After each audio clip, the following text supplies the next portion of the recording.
Hi, രാത്രി 9 മണി. എല്ലാ കൂട്ടുകാർക്കും നല്ല നമസ്കാരം. അപ്പോൾ ഇന്നത്തെ വീഡിയോയിലേക്ക് പോകാം. ഇന്ന് 9 മണിയാവാനുള്ള കാരണം എന്താണെന്ന് വെച്ച് കഴിഞ്ഞാൽ, ഇപ്പോൾ കർക്കിടക മാസമാണ്. അപ്പോൾ എല്ലാ ദിവസവും രാമായണം വായിക്കണം. രാമായണം വായിച്ച് കർക്കിടകം 30 തീർക്കേണ്ടതാണ്. അപ്പോൾ അതുകൊണ്ട് ഓരോ ഭാഗം വെച്ച് വായിച്ച് ഇങ്ങനെ വരും. അങ്ങനെ ഞാൻ വായിച്ചുകൊണ്ടിരിക്കുന്ന സമയത്ത്, വിളക്കെല്ലാം കൊടുത്തി വായിച്ചുകൊണ്ടിരിക്കുന്ന സമയത്തുണ്ട് ടെങ് ടെങ് കോളിംഗ് ബെൽ. പിന്നെ അതവിടെ നിർത്തി ചെന്നു. നേരെ അനിയനും വൈഫും വന്നിരിക്കുന്നു. അപ്പോൾ വേഗം അങ്ങനെ തന്നെ പിന്നെ തുടർന്ന് വായിക്കാൻ കുറച്ച് പേജുകളുണ്ട്. അവർ പോയ കഴിയുമ്പോൾ എന്ത് വായിച്ചാലേ തീരുള്ളൂ. ഞാൻ എന്ന പോലെ ഉണ്ട് വായിക്കാൻ. അതുകൊണ്ട് തന്നെ അവിടെ വെച്ച് തൽക്കാലം നിർത്തിയിട്ട് ഞാൻ വേഗം അവരോട് സംസാരിക്കുന്നു. അതെല്ലാം കഴിഞ്ഞ് അവർക്ക് ചായയൊക്കെ വെച്ച് കൊടുത്തു. ചായയുടെ കപ്പൊക്കെ ഇരിക്കണേ. ചായ വെച്ച് കൊടുത്തു. ഇതിനുള്ള സ്നാക്സ് കൊടുത്തു. അത് മതി. ഫുഡിന് നിൽക്കുന്നില്ല എന്ന് തോന്നുന്നു രാത്രി. അല്ലെങ്കിൽ അവർ വന്നു കഴിഞ്ഞാൽ ഫുഡൊക്കെ കഴിച്ചിട്ട് ഇങ്ങനെ പയ്യനെ പോകണേ. അപ്പം അവർ മോളെ ഇവിടെ എറണാകുളത്ത് നിന്ന് ജോലി കഴിഞ്ഞോട് വന്നിട്ടുണ്ട്. അപ്പോൾ അവളെ കൂട്ടാൻ വേണ്ടിയിട്ട് ഈ പ്രിയ എന്നാണ് അനിയൻ്റെ വീട്ടിൽ കേട്ടോ. അവർ ജോലി കഴിഞ്ഞ് വന്ന വഴി ഇങ്ങോട്ട് വന്നതാണ്. കാക്കനാടിൽ നിന്ന് ഇവിടെ വന്ന് ഇവിടുന്ന് മോളെയും കൂട്ടി എന്നടിക്ക് പോകും. അപ്പോൾ അങ്ങനെ അവരിവിടെ വന്നപ്പോൾ സ്നാക്സും ചായയൊക്കെ കൊടുത്തു. അത് കഴിഞ്ഞ് അവർ പോയി. അപ്പോൾ വിഷ്ണുവിന് ചോറ് വേണ്ട, 3-4 ചപ്പാത്തി മതി എനിക്കെന്ന് തോന്നുന്നു. പക്ഷേ ചപ്പാത്തിക്ക് കറി വേണ്ടേ. അതുകൊണ്ട് തന്നെ വേഗം ഒരു കറിയാക്കാനായിട്ട് തുടങ്ങുകയാണ് ഞാൻ. എന്തായാലും ഞങ്ങൾ രണ്ടുപേരും ഊണ് കഴിക്കാൻ പോവുകയാണ്. നമുക്ക് ഇന്നലെ നല്ല 1 തരം പുളിങ്കറി ഉണ്ട്. വെള്ളരിക്കയും മുരിങ്ങക്കായും മാങ്ങയും കൂടെ ഇട്ട് വെച്ച അടിപൊളി പുളിങ്കറി. ആ പുളിങ്കറി മാത്രം മതി ചോറിന്. അത്ര ടേസ്റ്റായിട്ടുണ്ടത്. ഞാൻ ആ മാങ്ങ ഇത്തിരി ചെനച്ചതായതുകൊണ്ട് എനിക്ക് പുളി കുറവ് തോന്നുമോ സംശയം തോന്നിയോണ്ട് ഞാൻ എന്ത് ചെയ്തു വെച്ച് കഴിഞ്ഞാൽ അത് മറ്റേ ഇത് ചെയ്തു. വാളംപുളി കുറച്ച് പിഴിഞ്ഞ് വെച്ചിട്ട്. അപ്പോൾ പിന്നെ ആ പുളികുറവ് അവിടെ പരിഹരിച്ചല്ലോ. എന്നിട്ട് ആണ് പുളിങ്കറി വെച്ചത്. പക്ഷേ ഉച്ചയ്ക്ക് തന്നെ നല്ല ടേസ്റ്റാന്ന് പറയുന്നുണ്ടായിരുന്നു. അപ്പോൾ ഇപ്പോഴും അത് തന്നെ മതി. ചോറും പുളിങ്കറിയും പിന്നെ ക്യാബേജ് തോരനുണ്ട്. Original cabbage. കഴിഞ്ഞ ദിവസങ്ങളിൽ നമ്മൾ ഒറിജിനൽ അല്ലാത്ത ക്യാബേജ് തോരൻ വെച്ചില്ലേ, അത് ക്യാബേജും തോരനും തമ്മിൽ എൻ്റെ മോൻ തിരിച്ചറിഞ്ഞിട്ടില്ല. അതുകൊണ്ട് തന്നെ എല്ലാം കഴിച്ചു പോയി. ഇത് കേട്ട പ്രശ്നം കേൾക്കാൻ വഴിയില്ല എന്ന് വിശ്വസിച്ചുകൊണ്ട് നമുക്ക് തൽക്കാലം. അപ്പോൾ അതാ ഈ ക്യാരറ്റും ഒരു ക്യാരറ്റ് എടുക്കുന്നുണ്ട് ഞാൻ നോക്കിയത്. അപ്പോൾ ഞാൻ പറഞ്ഞു അതൊരു കാര്യം ചെയ്യാം, ക്യാരറ്റും സവാളയും ഉരുളക്കിഴങ്ങും കൂടെ ചേർത്തൊരു വെജിറ്റബിൾ കറി പോലെ വെച്ച് തരാമെന്ന് പറഞ്ഞു. അപ്പോൾ അത് മതിയെന്ന് സമ്മതിച്ച് പോയിട്ടുണ്ട്. അപ്പോൾ അവൻ്റെ ഒരു ഫ്രണ്ട് വന്നു. അവനായിട്ട് വർത്താനം പറയാൻ വേണ്ടി പോയേക്കുക. അപ്പോൾ ആ നേരം കൊണ്ട് ഞാൻ ചോറൊക്കെ വിളമ്പി വെച്ചിട്ടുണ്ട്. ചോറ് ഉണ്ണാനുള്ള ആൾ വിളിച്ചിട്ടുണ്ട്. മോളിൽ നിന്ന് എന്തോ ചെയ്യുക. അപ്പോൾ അത് കഴിഞ്ഞ് വന്നിട്ട് വേണം ചോറുണ്ണാൻ. അപ്പോൾ വന്നു കഴിഞ്ഞ് ഇപ്പോൾ വിളിക്കും അവിടെ ഇട്ട് കഴിഞ്ഞാൽ നേരെ ഇതിനെ ഇവിടെ വെച്ചിട്ട്. അപ്പോൾ ഞാൻ അതിന് മുമ്പ് തന്നെ ഇത് വേവിച്ച് വെച്ചാൽ ഉപകാരമായല്ലോ എന്ന് വിചാരിച്ചിട്ട് വേഗം കുക്കറിൽ നിന്നുള്ള കൂട്ടാനൊക്കെ ഒഴിവാക്കി വെച്ചിട്ടുണ്ട്. എന്നിട്ട് കഷ്ണം നുറുക്കി നമ്മുടെ അടുപ്പത്തേക്ക് വെച്ചിട്ട് ഊണ് കഴിക്കാനിരുന്ന ഊണ് കഴിച്ച് വരുമ്പോഴേക്കും കഷ്ണം വെന്തോളൂ. ഒരു സമയം വേണ്ട, നമ്മളിടയ്ക്ക് വന്നൊന്ന് ഓഫാക്കി കൊടുത്താൽ മതിയല്ലോ. അപ്പോൾ ഇതിലേക്ക് നമുക്ക് എങ്ങനെയെങ്കിലുമൊക്കെ അടിപൊളി ടേസ്റ്റാക്കി എടുക്കണോ. അവന് ടേസ്റ്റ് ഇല്ലെങ്കിൽ അവന് പറ്റില്ല. ഭയങ്കര ടേസ്റ്റുകാരനാണ്. അതും മസാല ടേസ്റ്റൊക്കെയാണ് കേട്ടോ പിടിച്ചിഷ്ടം. അച്ഛനും മോശമല്ല മോനും മോശമല്ല എരിയുടെ കാര്യത്തിലൊന്നും. മോനത്തിരി മുന്നിട്ട് നിൽക്കും. പക്ഷെ ഞാൻ മാത്രം നേരെ തിരിച്ചാൽ എനിക്ക് എരിവും മധുരവും എല്ലാം. ഒരു മധുരം ഇഷ്ടമാണ് കേട്ടോ. ക്രീം കേക്ക്, പിന്നെന്താ ഐസ്ക്രീം ഒക്കെ എത്ര കിട്ടിയാലും കഴിക്കും. എനിക്ക് ഭയങ്കര ഇഷ്ടമാണ് മധുരത്തിൽ. പിന്നെ അങ്ങനെയുള്ള ചില സാധനങ്ങൾ, പേട അങ്ങനെയുള്ളതൊക്കെ. അപ്പോൾ ഞാൻ ഇതരിഞ്ഞ് ഫ്രിഡ്ജിലേക്ക് പോട്ടെ, കുക്കറിലേക്ക് വെച്ചിട്ട് ഞാൻ ഉണ്ണാൻ പോവുക. അപ്പോൾ അതിനിടയ്ക്ക് സ്പൂൺ അന്വേഷിച്ച് വന്നിട്ടുണ്ട്. സ്പൂൺ എടുക്കട്ടെ, എന്നിട്ട് വന്നിട്ട് ബാക്കിയും കൂടെ അരിഞ്ഞ് കുക്കറിലേക്ക് ആക്കാം. ഞാനിപ്പോൾ വരാം. ഇതും കൂടെ അരിഞ്ഞ് നമ്മൾ അടുപ്പത്തേക്ക് വെച്ച് കഴിഞ്ഞാൽ ഈ മഞ്ഞൾപ്പൊടി, മുളക് പൊടി, ഉപ്പും പച്ചമുളകും എല്ലാം ഇട്ട് വയ്ക്കാം. എന്നിട്ട് നമുക്ക് കടുക് വറക്കാം. കടുക് വറക്കാൻ നേരത്ത് വേണമെങ്കിൽ കുറച്ച് മസാലകളൊക്കെ ഇട്ട് കൊടുക്കാം. അങ്ങനെ ചെയ്യാമെന്ന് വിചാരിക്കണോ ഞാൻ. നോക്കട്ടെ. എല്ലാ ഉള്ളിയും പോലെ ഇതിനും ഉണ്ട് കറുപ്പ്. കഴുകിയെടുക്കാം. അല്ലാണ്ട് വാങ്ങിക്കണ ഉള്ളി കൂടെ കളയാനേ നേരം ഉണ്ടാവുള്ളൂ. കറുപ്പുള്ളത് എടുക്കരുതെന്ന് പറഞ്ഞാൽ. അപ്പോൾ തൽക്കാലം ഇതൊക്കെ റെഡിയാക്കിയിട്ട് ഞാൻ വരാം കേട്ടോ. എന്നിട്ട് വന്നിട്ട് കാണാം. ഇന്ന് തിങ്കളാഴ്ച പ്ലാസ്റ്റിക് വേസ്റ്റ് എടുക്കുന്ന ദിവസം കേട്ടോ. അതാണ് ഈ റെഡിയാക്കുന്നത്. അങ്ങനെ ആക്കണ്ട, ഞാനാക്കി തരാം എളുപ്പത്തിൽ. ഇന്ന് തരൂ. അങ്ങനെ ഓരോന്നോരോന്ന് പറക്കണ്ട. അതിൽ വേസ്റ്റ് ഒന്നും ഇല്ല. അത് കവർ നേരെ കമത്തി ഇട്ട് കഴിഞ്ഞാൽ നേരെ ഇങ്ങോട്ട് തിരിച്ചാക്കാം.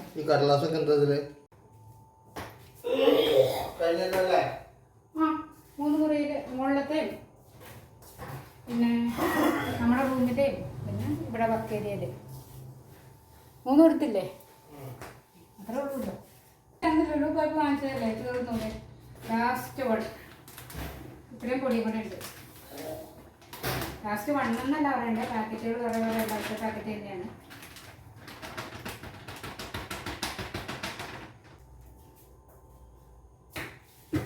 കിറ്റെല്ലാം പൊതിഞ്ഞ് കിട്ടി. മറ്റേ ഫ്രണ്ടിൽ തൂണിൻ്റെ മുകളിൽ കൊണ്ട് വെക്കണേ. അപ്പോൾ രാവിലെ ചിലപ്പോൾ വെളുപ്പിന് 3 മണിക്ക് 2 മണിക്കൊക്കെ വന്ന് അമ്മമാർ എടുത്തുകൊണ്ട് പോകും. ചിലപ്പോൾ രാവിലെ 11 മണിക്ക് ഇങ്ങനെ എപ്പോഴാണ് വന്നതെന്ന് പറയാൻ പറ്റില്ല. അപ്പോൾ രാത്രി നമ്മൾ എടുത്ത് വെച്ചില്ലെങ്കിൽ അത് കൊണ്ടുപോകില്ല. ആഴ്ചയിൽ ഒരു ദിവസം കൊണ്ടുപോകണതേ. അപ്പോൾ അവനൊരു ചപ്പാത്തി ഉണ്ടാക്കട്ടെ. പിന്നെ ഞാനേ ഈ ഹോട്ടലുകളിലൊക്കെ റെസ്റ്റോറൻറ്റുകളിലൊക്കെ തൈര് ഉണ്ടാക്കാറുണ്ട്. അത് കാണിച്ചു തരാം കേട്ടോ. കട്ട തൈരായിട്ട് ഇങ്ങനെ നമ്മളിങ്ങനെ കമത്തിയിട്ട് അങ്ങനെ തന്നെ വീഴും. ബ്ലൊന്നും പറഞ്ഞോണ്ട് ഇങ്ങനെ കട്ട് ചെയ്ത് വീഴില്ലേ, അതേപോലെ തൈരുണ്ടാക്കാം. അങ്ങനെ ഉണ്ടാക്കിയ തൈരാണിത്. ഇപ്പോൾ തീർന്നോണ്ട് മനസ്സിലാവില്ല. അപ്പം ഇതിപ്പോൾ തൈര് തീർന്നതുകൊണ്ട് നിങ്ങൾക്ക് മനസ്സിലാവില്ല. പക്ഷേ ഞാൻ ഉറവഴിച്ച് കാണിച്ചു തരാം എങ്ങനെയാണ് അത് അങ്ങനെ എടുക്കണേന്നുള്ളത്. തൈര് ഇത്രയും വരെ ആണ് ഒഴിക്കണമെന്ന് വെച്ചോളൂ. അപ്പോൾ എന്ത് ചെയ്യണമെന്ന് വെച്ച് കഴിഞ്ഞാൽ ഞാൻ ഇതിന് മുമ്പ് കാണിച്ചിട്ടുണ്ട് കേട്ടോ, കുറേ മുമ്പ് ഈ വീഡിയോ ഇത് തന്നെയായിട്ട് എടുത്തിട്ട്. ഒരു ദേശം 1 ടേബിൾ സ്പൂൺ തൈര്. ദേശമൊന്നും വയ്ക്കേണ്ട കാര്യമില്ല. ശരിക്കും നമ്മുടെ തൈരിലേക്ക് ഈ ബ്രഷ് മുക്കിയിട്ടുണ്ടല്ലോ, അത് സ്പ്രെഡ് ചെയ്ത് കൊടുത്താലും മതി ഈ പാത്രത്തിൽ. ഞാനങ്ങനെ ചെയ്യുന്നില്ല. അതിന് പകരം എന്ത് ചെയ്യുക കഴിഞ്ഞാൽ ഇങ്ങനെ തൈര് ഒഴിച്ച് കഴിഞ്ഞിട്ട് ഈ പാത്രത്തിലേക്ക് ഇങ്ങനെ ചുറ്റിക്കും. അപ്പോൾ കണ്ടോ ഇതിൻ്റെ സൈഡിലൊക്കെ ഇങ്ങനെ ആയി വരുന്നത് കണ്ടോ. അപ്പോൾ ഇത് എത്രയുണ്ട് സൈഡ് വരെ ആക്കാൻ പറ്റുമോ നമുക്ക് അത്രയും വരെ പാലൊഴിക്കാം. ഇതിപ്പോൾ ഒരു ട്രിപ്പ് ആക്കി വരുമ്പോഴേക്കും ഒന്ന് താഴേക്ക് തിരിച്ച് പിടിക്കണം. എന്നാൽ വീണ്ടും ഒഴുകി താഴേക്ക് പോകും. കാരണം നമ്മൾ ഇങ്ങനെ ചുറ്റിച്ച് വരുമ്പോൾ അത് തിരിക്കണതുണ്ടല്ലോ. അതും കൂടെ വീണ്ടും അതും കൂടെ എടുത്തു.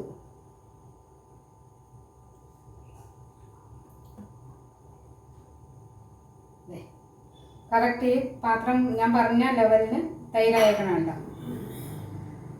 ഇനിയിപ്പോൾ ഇതിൻ്റെ ഉള്ളിലൊരു തുള്ളി തൈരങ്ങനെ അടിയിൽ കണ്ടാലേ ഉള്ളൂ. അത് വേണമെങ്കിൽ ഊറ്റി മാറ്റണമെങ്കിൽ മാറ്റാം, അല്ലെങ്കിൽ ഇത് കിടന്നാലും അത് ഊറ്റി മാറ്റി ഞാൻ. ഇനി ഇതിലേക്ക് പാലൊഴിക്കാം. അപ്പോൾ പാല് കുറച്ച് പൊട്ടിച്ചതിരിപ്പുണ്ട്, അത് ഒഴിച്ചു കൊടുക്കണം ഞാൻ.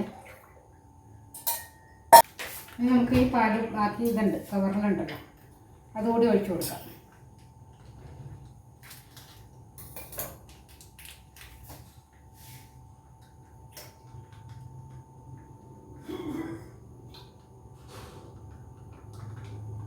ഇപ്പോൾ ഇത്രയും ഒഴിക്കണുള്ളൂ കേട്ടോ. എന്താണെന്നോ ഇത് പാല് അളവ് കുറവ്. അതിന് തൈര് അധികം ആവുന്നില്ല ഇത്, കാരണം ഞാൻ ഊറ്റിക്കളഞ്ഞല്ലോ, അതുകൊണ്ട് തന്നെ പ്രശ്നമില്ല. കാലത്തെ കട്ടൻ കാപ്പി ആയി പോകും, അതാ. അപ്പം നമുക്കിത് ഒന്ന് ചുറ്റിച്ച് വയ്ക്കാം. മുകളിലേക്ക് അയക്കണതിൻ്റെ ആവശ്യമില്ലല്ലോ, അതുകൊണ്ടാട്ടോ ആ ചുറ്റിച്ചത് ഞാൻ.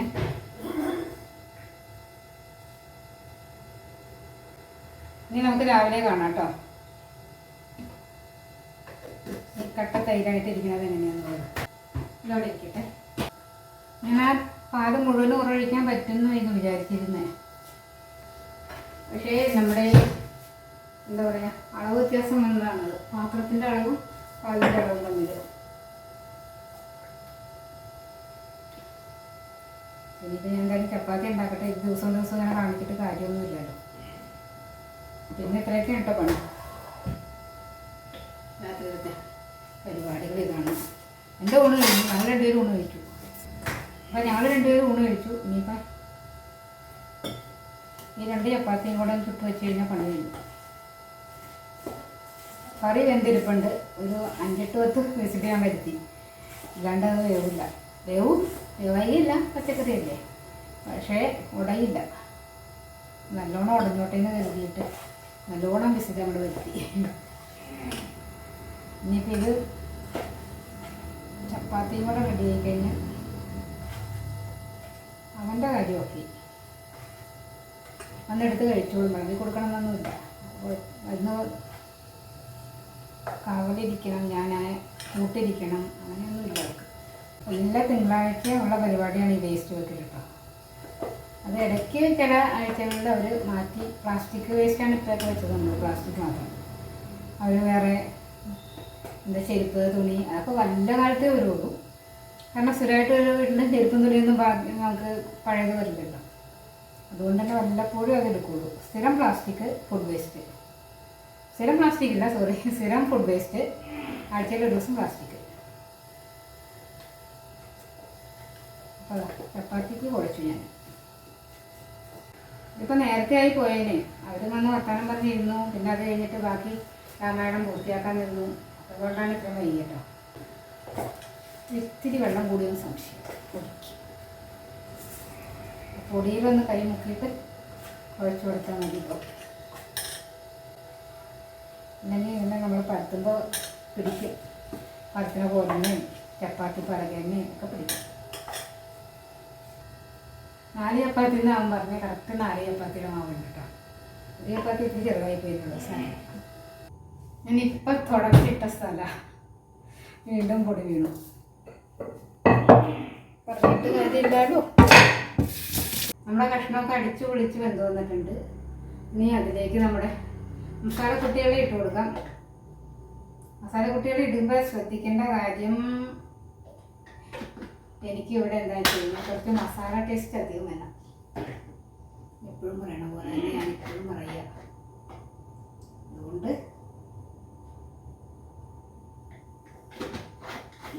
മഞ്ഞപ്പൊടിയും മുളക് പൊടിയും മല്ലിപ്പൊടിയും പിന്നെ ഇത്തിരി ചിക്കൻ മസാലയും പിന്നെന്താ ചിക്കൻ മസാല എടുക്കട്ടെ. അതൊക്കെ ഇങ്ങനെ മുന്നിട്ട് നിന്ന കക്ഷിക്ക് ഇഷ്ടം. കുറച്ച് വെജിറ്റബിൾ മസാല കൂടെ ഇടാം. ഇനി നമുക്ക് മിക്സ് ചെയ്യാം.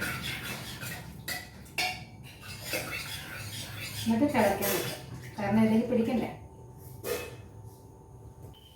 ചെറിയ കല്ലെടുക്കാം. ചെറിയ കല്ലെടുത്തില്ലെങ്കിലുണ്ടല്ലോ, അറിയാലോ, ദോശ കഴിഞ്ഞ ദിവസം പിടിച്ചതോർക്കണ്ടോ, അത് തന്നെ സംഭവിക്കും. ചപ്പാത്തിയും ദോശയും ഒരേ കല്ലിൽ ചുട്ട് കഴിഞ്ഞാൽ പിന്നെ കഴുകി വൃത്തിയാക്കാൻ നിൽക്കണം, ഉള്ളി എടുക്കണം, എന്തെല്ലാം പാട് കിട്ടാലോ പിന്നെ നമ്മുടെ കല്ലൊന്ന് ശരിയായി കിട്ടുക. അപ്പോൾ അതിന് നല്ലത് നമ്മൾ 2 കല്ലെടുത്ത പ്രശ്നമില്ലല്ലോ.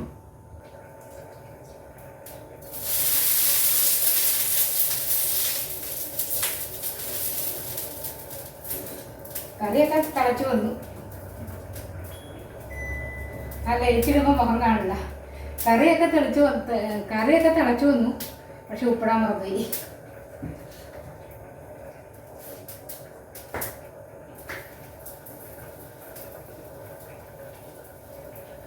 ഈ കല്ല് വന്നപ്പോൾ ചപ്പാത്തി ഇത്ര വലുതാകാൻ പാടില്ലായിരുന്നു, ഇത്തിരി പുറത്തേക്ക് കിടപ്പുണ്ട്. സാറില്ല, അങ്ങോട്ടും കൂടി നീക്കി റെഡിയാക്കി എടുക്കാൻ. ഈ മുതൽ ചപ്പാത്തി ചെറുതാക്കുന്നു ഇവിടെ.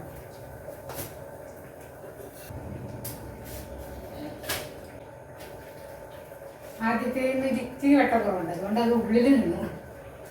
പിന്നെ നമ്മുടെ കറിയിലേക്ക് ഇത്തിരി കസൂരി മേത്തി ഇട്ട് കൊടുക്കാം. അതൊരു പ്രത്യേക ടേസ്റ്റ് അത് ഇട്ട് കൊടുത്തു കഴിഞ്ഞാൽ.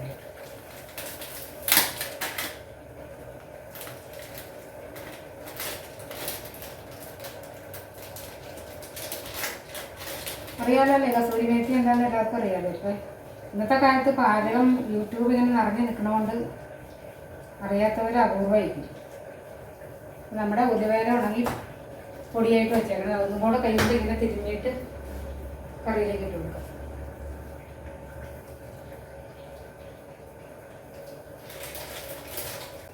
അപ്പോൾ നമ്മുടെ ഇന്നത്തെ വീഡിയോ ഇത്രയേ ഉള്ളൂ കേട്ടോ, ചെറിയ വീഡിയോ. സപ്പോർട്ട് ചെയ്യാനൊന്നും മറക്കല്ല. ആരും സബ്സ്ക്രൈബ് ചെയ്യാനും ഹൈപ്പ് ചെയ്യാനും ലൈക്ക് ചെയ്യാനും ഷെയർ ചെയ്യാനും ഒന്നും മറക്കണ്ട. ഷെയർ ചെയ്തില്ലെങ്കിലും ലൈക്ക് ചെയ്യണേ, പിന്നെ ഹൈപ്പ് കൂടി ഒന്ന് ചെയ്തേക്കണം. നമുക്കിവിടെ നിർത്തിയാലോ. ഇത് ഫ്രൂട്ടോമാൻ്റെ ആട്ടോ കസൂരി മേത്തി. നമുക്ക് ഇന്നത്തെ വീഡിയോ ഇവിടെ നിർത്താം അല്ലേ. ബൈ. അത് കാണിച്ചു തന്നില്ലല്ലോ.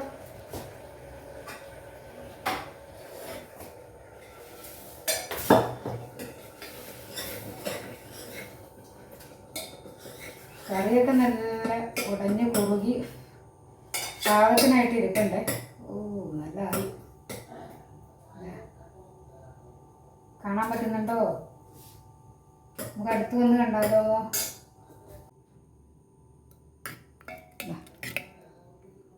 ഇനി വെള്ളം കണ്ടില്ലേ, ഇനി വെള്ളം വേണമെന്ന് പറയുകയാണോ എന്നറിയില്ല. വേണമെങ്കിൽ ഒരു സ്വല്പം വെള്ളം കൂടെ ചേർത്ത്, തിളച്ച വെള്ളം ചേർത്താൽ മതി. എന്നിട്ട് ഒന്ന് ചൂടാക്കി വെച്ചാൽ സംഭവം റെഡി. ഇപ്പം തന്നെ റെഡിയാണ്. അപ്പോൾ അതേ നമ്മൾ ഇന്നലെ ഉറവൊഴിച്ച് വെച്ച തൈര് രാവിലെ റെഡിയായിരിക്കണ കണ്ടോ? അനങ്ങാത്ത കണ്ടോ? അതേ തൊടുമ്പോൾ എങ്ങോട്ട് കുലുക്കിയിട്ട് അത് അനങ്ങുന്നില്ല അവിടുന്ന്. ഇതാണ് നമ്മളുടെ റെസ്റ്റോറൻറ്റിൽ കിട്ടുന്ന തൈര്. അപ്പോൾ ഞാനത് സ്പൂണിലെടുത്ത് കാണിച്ചു തരാം നിങ്ങൾക്ക് കേട്ടോ. അപ്പോൾ നിങ്ങൾക്ക് വിശ്വാസമാവുമല്ലോ ഒന്നും കൂടെ. ഇനി ഇതേമാതിരി എല്ലാവരും ഉറവൊഴിച്ചോളൂ. ഇങ്ങനത്തെ കട്ടത്തൈര് കിട്ടണമെന്നുണ്ടെങ്കിൽ പുളി നിങ്ങളുടെ പാകത്തിന് റെഡിയാവുന്ന സമയത്ത് ഫ്രിഡ്ജിലേക്ക് എടുത്ത് വെച്ചോളൂ. അതാ കണ്ടോ, അടിപൊളി കട്ടത്തൈര്. എങ്ങനെയുണ്ട്? ഇഷ്ടമായോ? അപ്പോൾ ഇഷ്ടമായി എല്ലാവരും ഉണ്ടാക്കി നോക്കിയിട്ട് അഭിപ്രായങ്ങളൊക്കെ അറിയിക്കണേ. അപ്പോൾ നമുക്ക് വീണ്ടും ഒരു പ്രാവശ്യം കൂടി tata bye bye, see U.